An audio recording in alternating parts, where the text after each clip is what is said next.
So, Miss Shawn, you was talking about going through the process of losing a child. Let's talk a little bit about that. hmm So it was a Friday afternoon when my son passed, and I often my story might not be the next woman's stories, but or grieving parent story. Whether you a mother or a father losing a child hurts. It hurts bad. Um, my child passed away in a car wreck. So I did not understand. I was angry. Did not understand. And at that time, I didn't have none of my friends, associates that had lost a child. So they didn't understand my separation from them. It wasn't that I was acting funny. I was trying to process it. I was trying to understand that, Lord, I'm a servant leader. I'm a leader at church. I sing in the choir. I'm working in ministry. And it was God Himself that spoke to me about it. Like, if you belong to me, why your child don't belong to me? That changed my view on a lot of things. Do I miss my son? Yes. I'm a caterer by trade.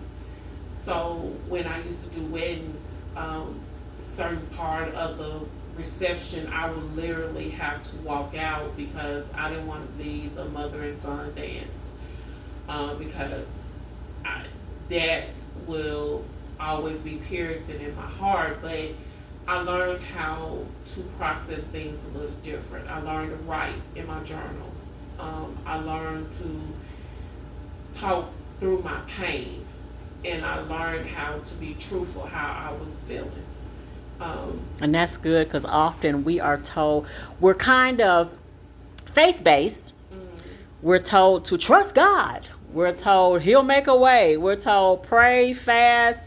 And sometimes, just sometimes, you need a little bit more. You need to be. I I agree, and I actually went to counseling because I needed that. And actually, my pastor suggested that I go to counseling. It wasn't that he was not there for me because he was. It was, I think, in our culture we get grieving mixed up as if we angry with God, we don't have a relationship with Him, and that's not the word. You see what I'm saying? So me being angry is not saying I don't trust Him. It's saying that I don't understand the process that I have to go through. Um, Grief can is different forms of grief. It can come in death. It can come in separation. It can come in divorce because you are grieving. You will no longer have a person or a partner with you, so you are grieving through that grieving process. But the thing about it is that losing a child and knowing that your child, um, you will no longer physically have that child here physically on earth that you can share birthdays with, holidays with, or even just pick up the phone. I was a teenage mother, so me and my son grew up together, and what I mean by that is that he was my child. He made me a woman, and to piggyback on that is that I had to grow up. I had to finish school. I had to go to college. I had to start a new job because one, I did not want to be a statistic because it is a statistic that most people frown on teenage pregnancies. Um, I don't have 12 different baby daddies, and I only have one child. However, I never allowed it to stop my growth. So with me losing my child, it I had to learn how to love different. That was good.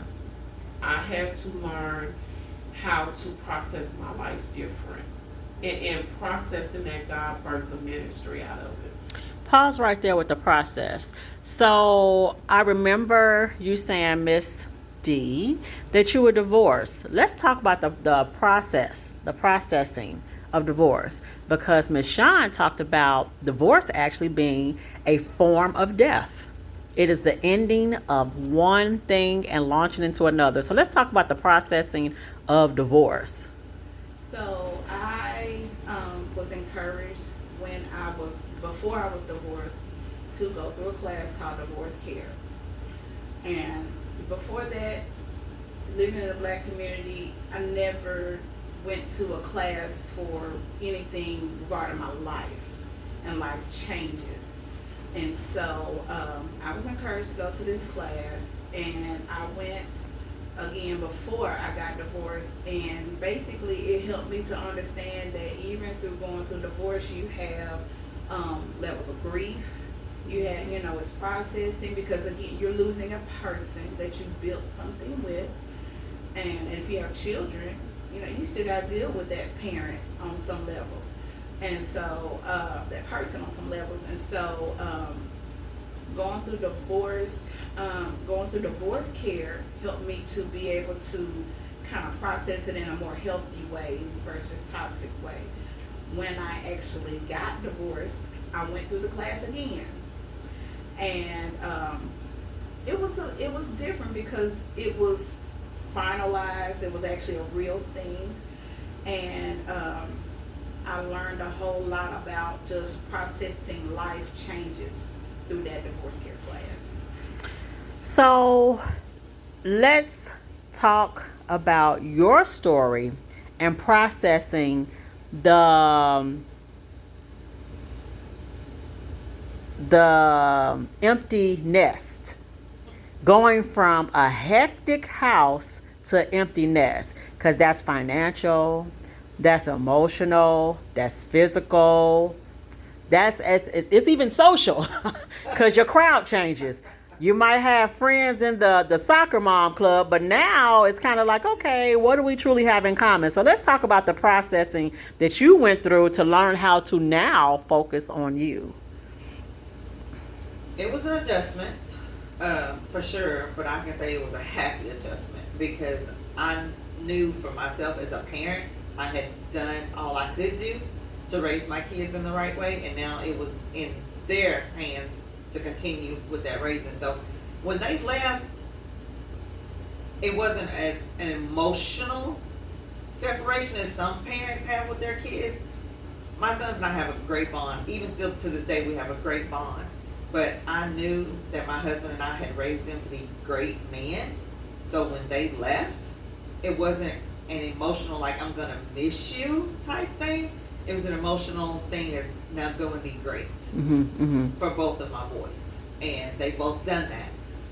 And as far as financial, it's definitely a change because I actually get to keep my money now. I don't have to spend it on football games and soccer games and track and field games and all this stuff. So I actually get to pour my money back into me and enjoy me. I get to go places and have fun and just spend that girl time. So was it real quick? Was it hard to make that transition into being a caregiver and now caring for the giver? It wasn't as hard as it is for some people. Like I said, we have a very close-knit family, so we still stay in touch with each other almost daily. But starting to care for myself was hard. It was hard for me to do that because now what do I do with my time?